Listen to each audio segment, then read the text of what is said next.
Good morning mga langga. So karon kaniya mo mga pabo humanan ni sila og kaon. So diri na ni sila mag standby pagka human nila kaon no. So kaniya mo mga pabo medyo daghan na pud ni sila. Unya na po'y mga gagmay nga mga pabo og medyo dagko na pud sila no. So mao ni sila mga langga.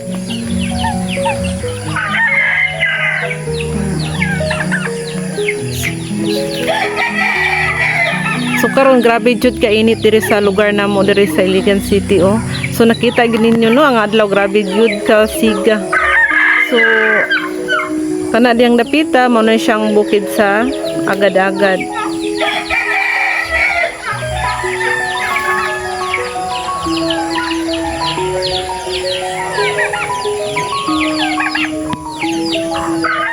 Continue ko mga langga no, sumo na po di ang mga little pabo akong i-story kanina no. So kani sila naa sila sa mga pulo ka buok. So kani puhon kumanagko na ni sila.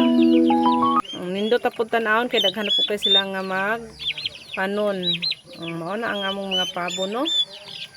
So gisiperet gini sila kay di man sila pwede ipon sa mga manok.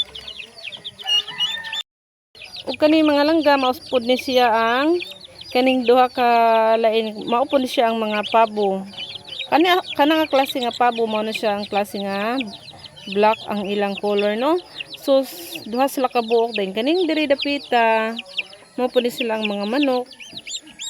Ngano ka bago pang piso no. So kato isa didto na apoy pato nga isa ka buok nga giipon na lang siya diri.